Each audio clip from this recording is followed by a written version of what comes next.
Hey everybody, my name is Ian. I'm from Extinction Rebellion South Australia, and I just want to talk to you about an action that I was involved in, a protest at Santos in March 2021, where I was arrested.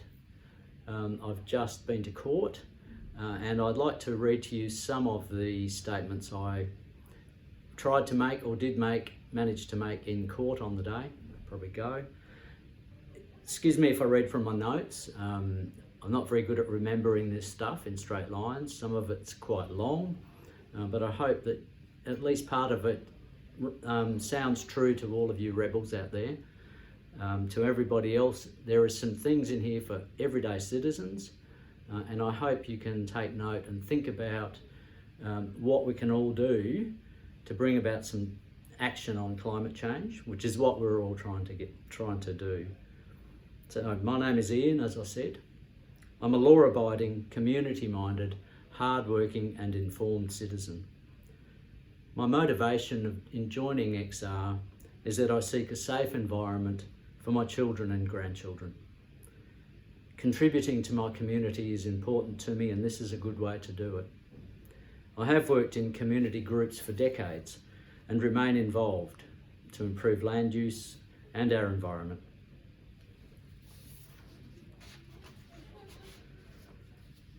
I worked as a scientist in government and universities. In my government position, I was responsible for delivering two parts of the Northern Territory Government's 2010 climate change policy, and this is very relevant.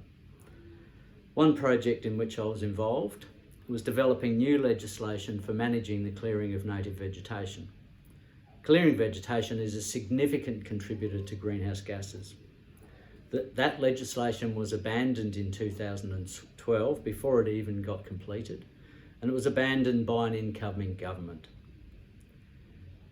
The 2010 climate change policy also had a project called the Mary River Floodplain Project. The Mary River is a very large top-end floodplain. It fronts onto the Arafura Sea. The Mary River is one of the Northern Territory's major rivers. And the lower end is a huge delta that floods every year in the wet season. It's prime barramundi and magpie goose breeding area. It's certainly the most significant barramundi breeding area in the Northern Territory. Climate change has been impacting it for over 30 years. The seas have been rising there, and because it's quite low, seawater is managing to intrude quite a long way inland. Earthen barrages were built to try and hold the seawater out, and these were effective but required annual interventions. Those barrages were abandoned in 2013 by an incoming government. I had worked and mixed with local pastoralists, fishermen and Indigenous people who have no doubt about the impacts of climate change. They live it, and I experienced firsthand their pain at the diminishing of their livelihoods due to rising seas driven by climate change. I also worked at the University of Adelaide to manage parts of the National Terrestrial Ecosystem Research Network. Its focus was monitoring the impact on ecosystems of climate change. The changes are real and measurable. Ecosystems are changing and plants are changing. I retired after a 20-year science career that focused on how climate change and human activity impacts the natural systems we need to survive. It frustrates me enormously that we continually fail to reach political agreement on dealing with it. I am a community-minded citizen who values the future of his children and grandchildren. I feel compelled to act on their behalf to avert what science tells us is a looming catastrophe for life on Earth. I know that my grandchildren won't ever see some of the natural world that I've seen in my lifetime. Not because they can't get there, they certainly can, but because it's gone. It's been built over or cleared or been damaged irreparably by climate change. My daughters recently visited the Great Barrier Reef and commented that it is not as beautiful as it was in the 1980s when we first went to live there. Much coral is dead from bleaching, events associated with climate change. Fish species and diversity is in decline, and that correlates with the findings of study after study by scientists that the Great Barrier Reef is dying and it is human activity causing it. So I just want to summarise a little bit about climate change. Firstly, I'm going to look at what's happening in Adelaide. And these are the reasons that led me to offend at Santos. So this is why I took the protest. In Adelaide, where I am now, temperatures are increasing and rainfall is declining. I'm going to look at two periods 50 years apart. Firstly, the decade 1960 to 1969, when I first went to school, and then 50 years later, the decade 2010 to 2019, in which my grandchildren are at school. So this is from the Bureau of Meteorology's public records for Adelaide Airport. In these 50 years, we have gone from only 5 days above 40 degrees in that whole decade. We've now gone to 31 days over 40 degrees in the most recently concluded decade. That is a 6-fold increase, and we should all be alarmed. If this increase in temperature continues as predicted, Adelaide is on track this century to have temperatures like those currently experienced in Coober Pedy, and most likely much hotter. Adelaide's highest temperature to date was nearly 47 degrees in 2019. That was unthinkable when I was a child. Well, not anymore. It is predicted that we will regularly reach temperatures of 50 degrees before mid-century. This will impact our capacity to farm, to work outdoors, to play sport, or to simply go outside. We will find ourselves retreating indoors for longer periods. If we look at rainfall, Adelaide is getting drier. Rainfall measured at the Adelaide Airport in the decade of the 1960s averaged 440.6 millimetres per year. By the 2010s, it was down to 416.5 millimetres per year. That's a decline of 24 millimetres per year, or about an inch on the old scale. As with temperature, we're experiencing an annual drop in rainfall. We may not notice it from day to day, but the records tell the story. Lower rainfall adds pressure on our public water supplies. We rely on the River Murray a lot. And as we know, the Murray-Darling Basin is also going through a drying process. The alternative for us in Adelaide is expensive water from desalination. Many living here now don't realise, but water is currently being supplied to parts of Adelaide from that desalination plant. In the future, we're going to need to build a lot more of them. Increased temperatures are not confined to Australia, it is global. No one born since 1980 has experienced a year of average or below average temperatures as I did in the 1960s. Global temperature keeps rising. On the 15th of January this year, the World Meteorological Organization stated that the hottest decade on record is 2011 to 2020, with the years 2016, 2019 and 2020 being the hottest years. I can't help but think and be alarmed about what a hotter and drier Adelaide will look like for my grandchildren. It is no longer a case of if this happens. The science tells us it is certain to happen. So what are climate scientists telling us about the rest of Australia? In much of eastern Australia, hotter and drier conditions will worsen, even if we stop using fossil fuels right now. The science tells us that we need to make significant systemic changes to stabilise the climate. None of us can forget the bushfires of the 2019-2020 summer. Those fires were predicted in 2008.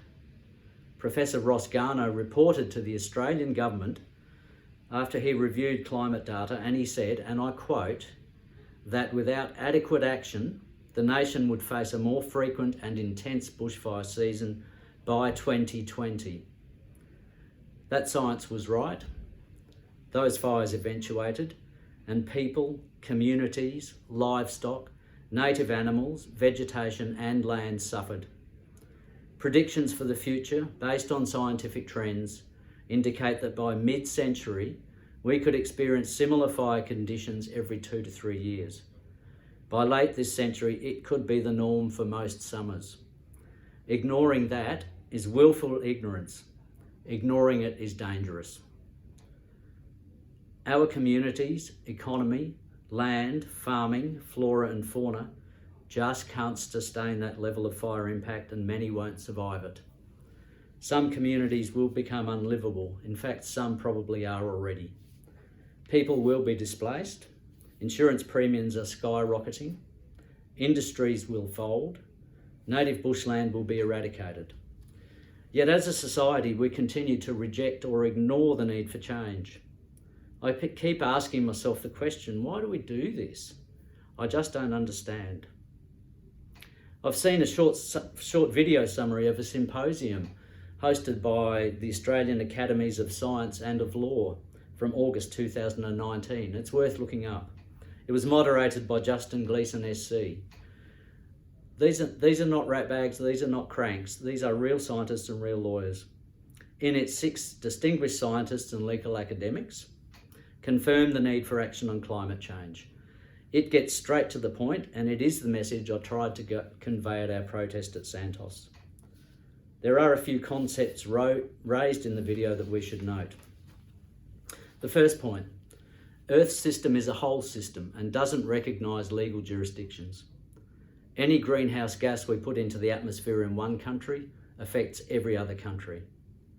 The principal contributor to carbon emissions is burning fossil fuels. The second point, emissions from fossil fuel developments are not one-off events. There is a cumulative effect, which means that new carbon emissions add to past carbon emissions. And the third point, science tells us that temperature rise is proportional to the amount of carbon we emit. We know how much more we can emit before we reach a 1.5 degree temperature above historical reference. Australia signed up to that figure in the Paris Climate Accord in 2015. Yet what are we doing? We're doing nothing. However, we already have, and this is noted in this video, we already have sufficient fossil fuel operations to take us past that carbon budget that we've signed up to in an international agreement. As a nation, we have followed the science on the COVID pandemic and kept ourselves pretty safe. Yet we fail to follow the science on climate change, which has been a politically and socially divisive topic for a decade, even though we all face an uncertain future because of it. So I'd like to give another example from 2020. It relates to the Royal Commission into Natural Disaster Arrangements and followed on from the 2019-2020 Australian bushfires. Just to quote a short piece from the Commission's report, extreme weather has already become more frequent and intense because of climate change. Further global warming over the next 20 to 30 years is inevitable. Global temperatures will continue to rise, and Australia will have more hot days and fewer cool days. Sea levels are also projected to continue to rise. That 2019-2020 bushfire season led to the deaths of 34 people, the loss of over 5,000 buildings, and killed an estimated 3 billion animals. Many people remain homeless to this day. The Royal Commission warns that climate change will make extreme events like this bushfire more frequent and more intense. We should all be concerned. We really should be. My concern about the situation we all face led me to protest at Santos. This is a company that is increasing rather than decreasing the extraction of fossil fuels. I feel, like many others around the world, that we must act to transitioning away from emitting carbon. We have the technology, but lack the political or economic will.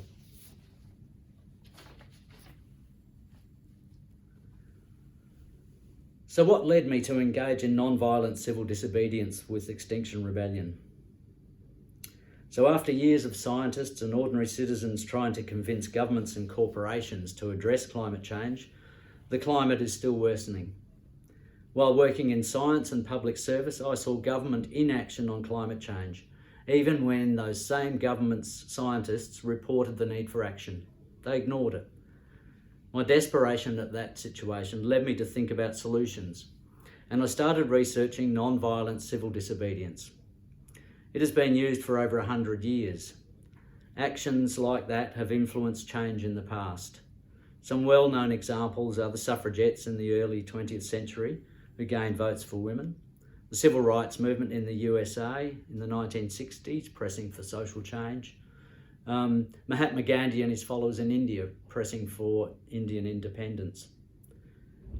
After reading those, I realised I have my own lived experience of civil disobedience.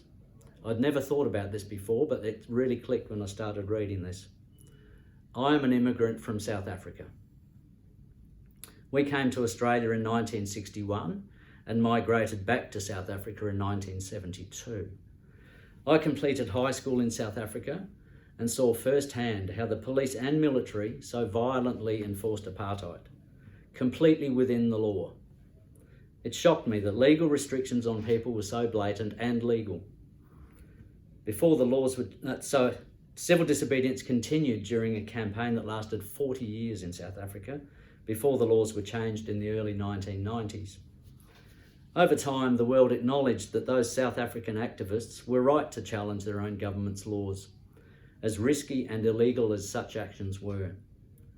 My own experience in South Africa and the history of civil disobedience tells me that if society's laws are unjust or fail to protect people, then those who are able to should take action to change them, even if that means risking personal civil liberties.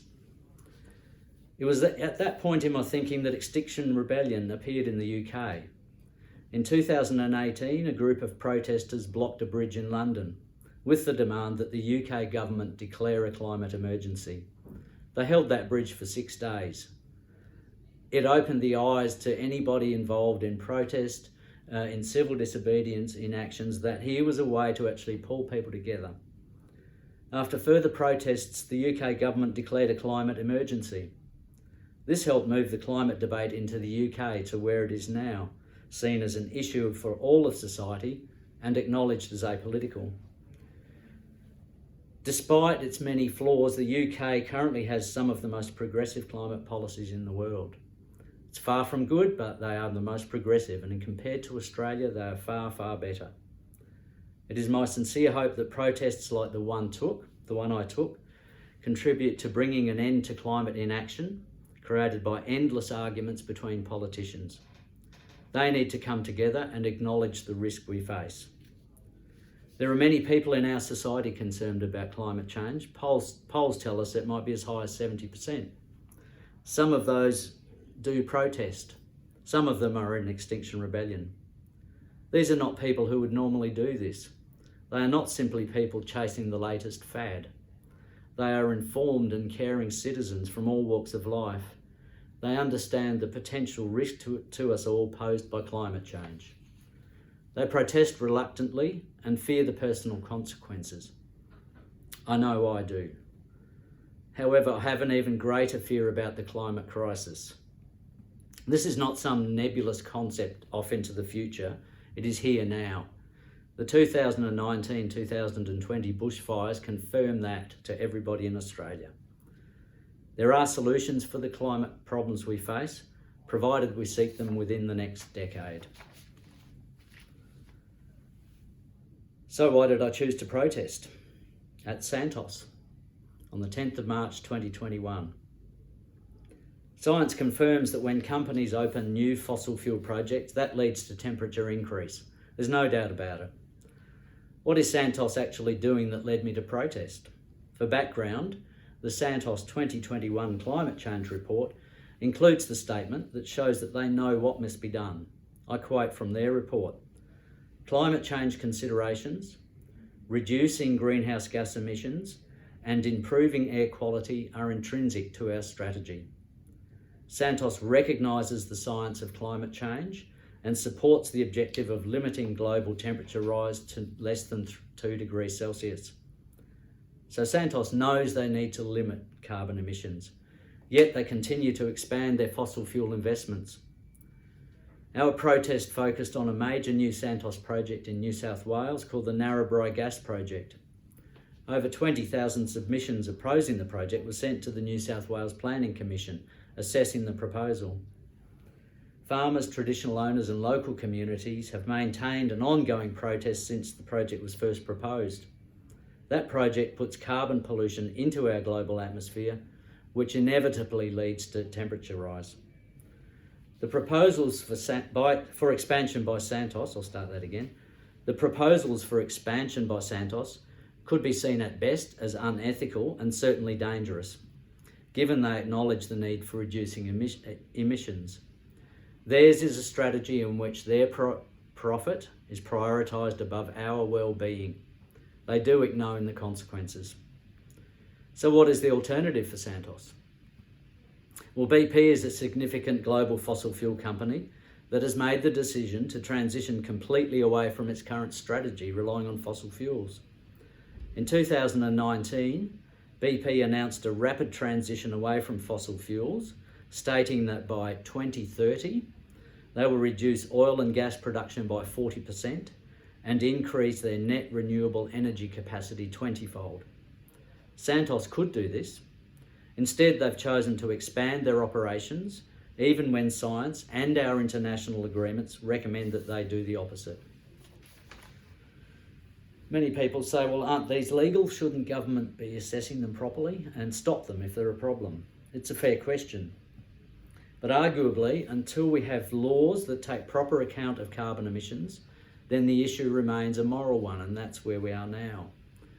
The challenge I see is how to achieve a system that decreases our use of fossil fuels rather than increasing them. Science, including government agencies, predict more frequent and extreme events and inevitably more deaths, damage and displacement. Meanwhile, our systems are failing to protect us, and that really scares me. So what can the law do?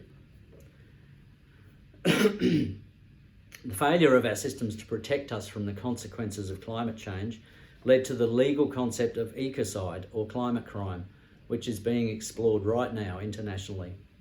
In broad terms, ecocide means mass damage or destruction to ecosystems committed with the full knowledge of the risks. Ecocide laws offer a mechanism that places the onus for protecting people and ecosystems from the impact of climate change directly onto the individual corporate owners and government regulators. While ecocide is not law yet anywhere, on the 21st of May 2021, the Foreign Affairs Committee of the European Parliament resolved to encourage, and this is really important, the EU and its member states take a bold initiative to pave the way within the International Criminal Court towards new negotiations between the parties, with a view to recognising ecocide as an international crime under the Rome Statute. This would place ecocide alongside the crimes of genocide, crimes against humanity, war crimes, and the crime of aggression. Moves like this give me cause for optimism. However, until we see how this plays out internationally and in Australia, I feel obliged. I think I've got no option but to engage in peaceful, non-violent protest as a way of encouraging that change. In an example from Australia, the case of Sharma versus the Minister for the Environment, Judge Bromberg ruled in the Federal Court of Australia on the 27th of May 2021 that he dismissed the application by a group of children to refuse an extension to a coal mine, but also noted that the applicants had established that the minister has a duty to take reasonable care to avoid personal injury to the children when deciding to approve or not approve the extension project. And so here we are. Legal actions like the one we've just talked about are complex and beyond the capacity of most of us.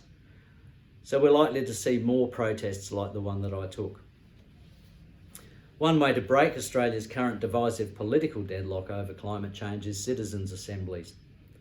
This allows randomly selected citizens to learn about the issues and propose political solutions. Some examples are a climate assembly was used recently in France to provide recommendations on climate change to the French president.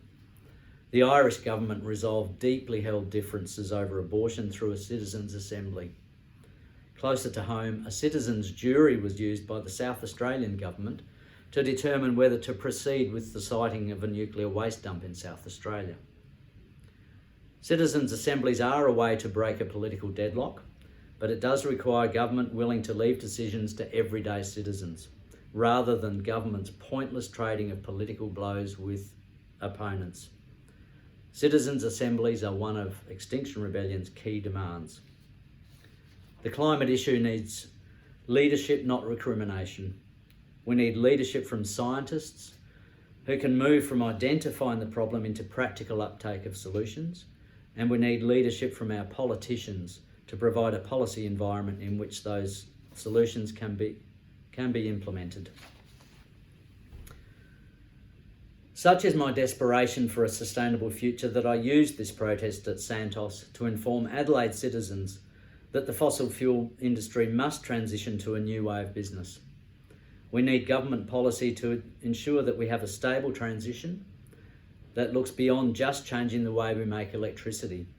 We need some systemic change. Right now, we do not have any plan for a transition. Until we get that, people are still going to be protesting out on the streets, and I will be with them. Thanks for listening.